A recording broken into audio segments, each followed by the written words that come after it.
The David Pakman Show at davidpakman.com. Welcome to the bonus show. So today during the broadcast show, we were dealing with jackhammering right outside the window. And I know every time I talk about construction noise, there's people who write in and they say, David, we can't hear the noise, so don't even bother talking about it or stopping when it happens. Other people will write in and say that they're really annoyed from the construction noise. So I think just different people listening on different devices, with or without headphones, it must sound different to everybody. Yeah, it's weird because sometimes we'll hear something outside or in the hallway that's clearly construction noise, and we think it's loud, but it doesn't show up on the broadcast. Right. And then you hear maybe something subtle, like people walking upstairs with high heels, and you don't think it's going to be picked up that much, and then people you hear write it in. Broadcast, and it's all over the place. So we have come to an agreement with the management of the building that when we're taping, we get a 90-minute break from the construction noise, and we got that today. But then, unrelated, out in the street, there was jackhammering going on, which of course has nothing to do with what's going on in the building. And it's just, we're having really bad luck with this. But we pushed through, much like he was pushing through the cement. Yes, indeed. And by the way, tomorrow, we almost had to cancel the show tomorrow because we were told that on the floor below us, they were going to be bringing in steel beams. And to do that, they had to remove a window, and that there was going to be a gigantic crane operating right outside our window, moving steel beams in and out of the floor below us. But they've since canceled it, and instead it's gotten moved to next week when we're going to be off, which is fantastic. I think it's a win for the show. Oh, it's a huge win for the show. It's so funny. The construction management and building management people got back to me, and they were clearly disappointed that the crane people had to reschedule. And I wrote back thrilled saying, wow, that's fantastic news. Thank you so much, which of course is holding up their entire project. But I don't care. It's been like this. It's been ongoing construction, and we're miserable because of it. And hopefully it will all end soon, one way or the other. Let me just put it. You don't want to know what that other is. You don't want to know what the other is, yeah. So Neil Gorsuch now, there's a report that Neil Gorsuch almost had his Supreme Court nomination rescinded by Donald Trump because Donald Trump didn't believe that Gorsuch was being loyal enough to him. The president worried that Gorsuch wouldn't be loyal, and that he told aides that he was considering pulling the nomination of Neil Gorsuch, and that he knew lots of other people who would want the job, which of course would have been like a PR nightmare to actually do that. And it would have further called into question Donald Trump's competence, which is already being called into question on a completely regular basis. Trump is calling the story fake news. He says that he never even wavered, but I believe it. It's like such a specific story with only minor consequences months later. I can't think of any reason why this is a story that if someone wants to try to slam Trump, it's not even that big of a slam because Gorsuch is there and he's there for life. Yeah, and the sourcing's really good on this article too. It comes from direct conversations that the president had with members of Congress. Yeah. And they turned around and reported on this. So I believe it. Absolutely. I would love it if he had actually done that. If he had actually done that, it would have been a fantastic thing for us to say, hey, you know what? This guy shouldn't be picking anybody. He's working off of a list from the Heritage Foundation or whoever, and he can't even make his mind up. And he's demanding loyalty from someone who is not in a position where they are supposed to provide political loyalty. The whole point of being a Supreme Court justice, even though it is obviously hugely political, that's why we can predict in advance how most of the Supreme Court justices will vote. Supposedly, it's a position where you're supposed to be, by virtue of being appointed for life, the idea is you are immune from the whims of whoever is in the Oval Office or whatever.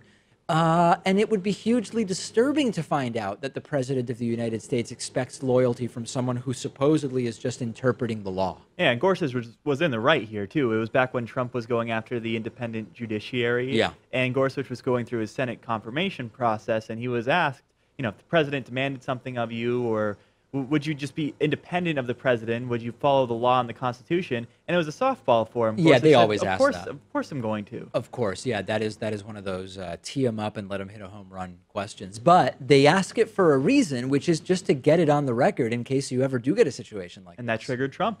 Yeah. It certainly did. Trump didn't like it. Forecasting weather. Forecasting weather is something that in the West we basically just take for granted. Humans are pretty damn good at forecasting weather. We know days ahead of time when it's going to get warmer, colder, snow, rain. Yes, sometimes the severity of a snowstorm or hurricane is not that accurately predicted until just before. We might not know the exact path that a storm is going to take. But by and large, we take forecasting pretty much for granted. There are other areas of the world, including many rural areas in Africa, where they don't have the type of weather forecasting that we have here. And generally speaking, it's not a major deal. But because of the increasingly erratic weather events that are happening in connection with climate change, this is actually causing really unexpected swings between drought and flood times in rural parts of African countries. And now there is a new initiative to improve weather forecasts, including both the sort of general seasonal predictions, a sort of farmer's almanac of sorts, and the more quick warning systems for acute weather events that are coming. Again, this is like, we've made big advancements on AIDS in the United States. We've made big advancements on LGBT rights, although in many areas we still are way behind on LGBT rights, including being able to be fired for the perception of your sexual orientation or actual sexual orientation. Weather forecasting in different parts of the world, things are not as they are in the United States. Yeah, and it could save billions of dollars over the entire continent of Africa, which is a great thing, too.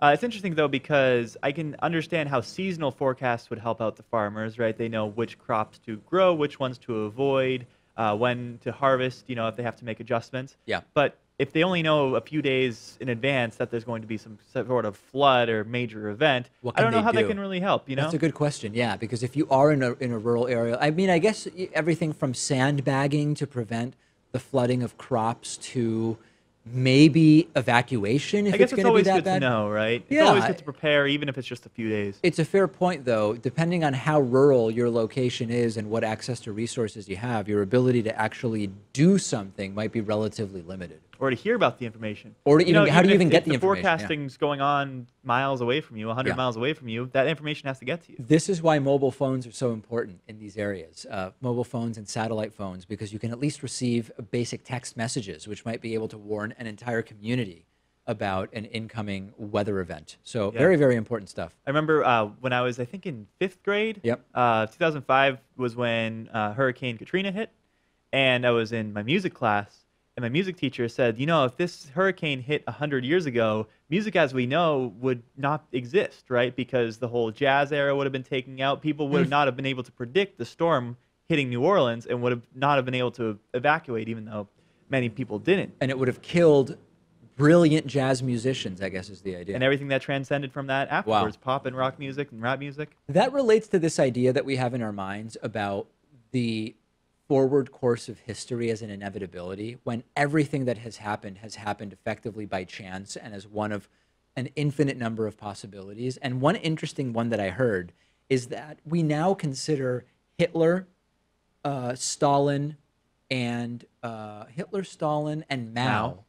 as sort of this inevitable reality that was going to happen with some kind of high probability. And I read something interesting, and let me run the numbers just so I remember them. So those people in particular, or like an authoritarian Those people leader? in particular. Huh. If there's a 50% chance of having a boy each time, 0.5 times 0.5 is 0.25 times 0.5, 0.125. It was an 87.5% chance that at least one of those three individuals would have been born a woman.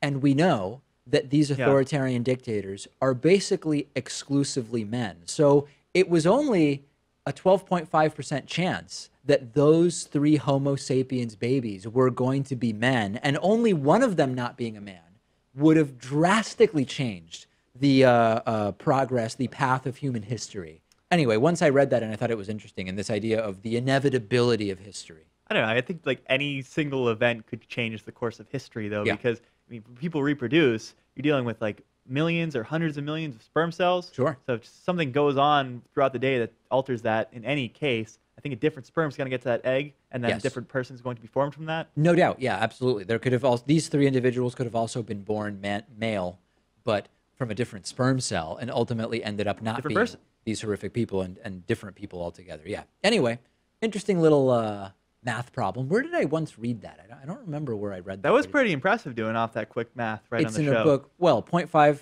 times 0.5 is 0.25, and then you just have that. It's 0.125. Not the most complex math, but I do appreciate. It's not solving a Rubik's Cube. It's not solving a Rubik's Cube, that's for sure, and maybe that'll be something we do someday.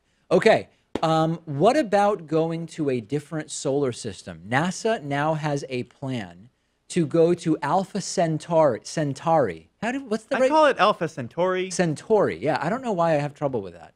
In 2069, NASA is interested in going beyond our solar system, and they are hoping that in the distant year of 2069, it will be 100 years at that point since humans first walked on the moon. Was it 69 or 68? Yes. 69. July 1969. July 1969. And that we may reach Alpha Centauri with a probe, and the idea of humans ever going near Alpha Centauri those are ideas that are still pretty far off.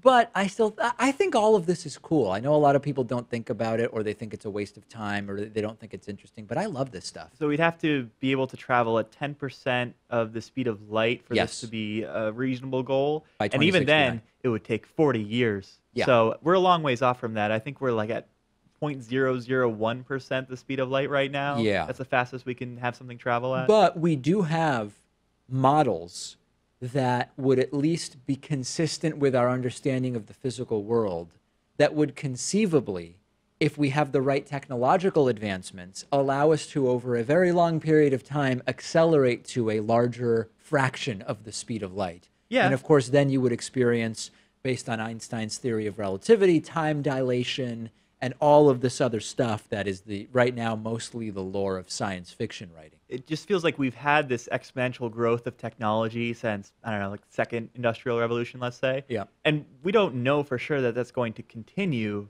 certainly not 50 years down the road. I mean, we can't bank on that, I guess we don't know. But futurists like Ray Kurzweil believe that we are actually going to see an acceleration of technological development. And a lot of people, when they hear that, they say, it's not happening. We're alive right now and it's not happening. It's very difficult to feel it when you're in it, right? If you are at one of these inflection points, it's very difficult. And only looking back retroactively will we be able to see that, particularly when you consider the advances made in the last 50 and 100 years compared to the last 200,000 years of Homo sapiens. You see how quickly things are accelerating. A lot of things to be excited about, right? I mean, 2030s, maybe we'll get to Mars. There's even talk about going to Europa, which is one of Jupiter's moons. Yeah.